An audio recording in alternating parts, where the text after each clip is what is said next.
అగ్గిపెట్టెలో ఇమిడే చీర, దబ్బనంలో దూరే చీరలను నేసి సిరిసిల్ల ఖ్యాతిని ఖండాంతరాలు దాటించిన ఘనత ఇక్కడి చేనేత కళాకారుడి సొంతం.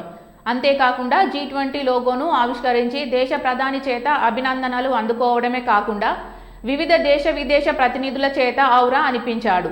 తాజాగా భద్రాద్రి రాములవారి కళ్యాణంకు అద్భుతమైన చీరను అందిస్తున్న రాజన్న సిరిసిల్ల జిల్లా పట్టణానికి చెందిన నేత కళాకారుడు వెల్ది హరిప్రసాద్ మరికొత్త ఆవిష్కరణను ఆవిష్కరించాడు.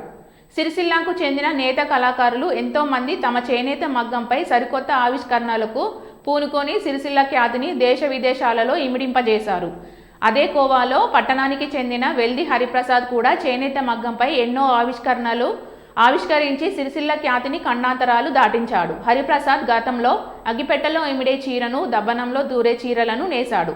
అంతేకాకుండా G20 లోగోను ఆవిష్కరించి దేశ ప్రధాని మోడీ చేత హరిప్రసాద్ అభినందనలు అందుకున్నాడు.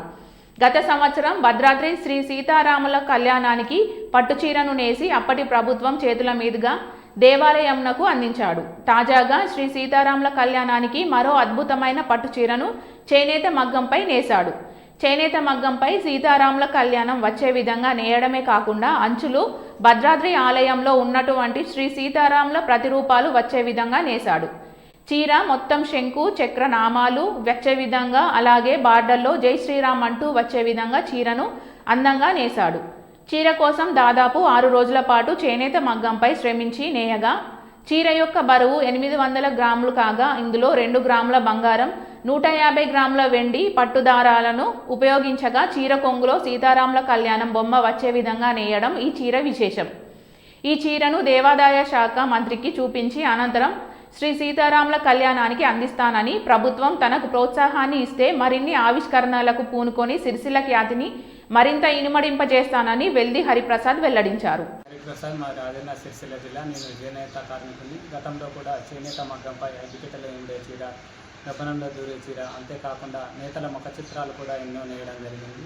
G20 లోగో కూడా నేసి దేశ ప్రధాని మన్ననలు కూడా పొందినాను. మొన్నటికి మొన్న అయోధ్య ప్రాణ ప్రతిష్ఠ సందర్భంగా సీతమ్మ వారికి బంగారు పట్టు చీర కూడా నేసినాను.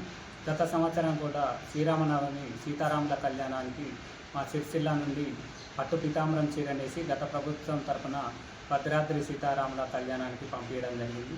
అదే స్ఫూర్తితోని ఈ సంవత్సరం కూడా సీతారాముల కళ్యాణానికి పట్టు చీర నేయడం జరిగింది. ఇందులో చీర యొక్క పళ్ళులో సీతారాముల కళ్యాణం, కింది బార్డర్లో భద్రాద్రి సీతారాముల ప్రతిరూపం, పై బార్డర్లో జై శ్రీరామ్.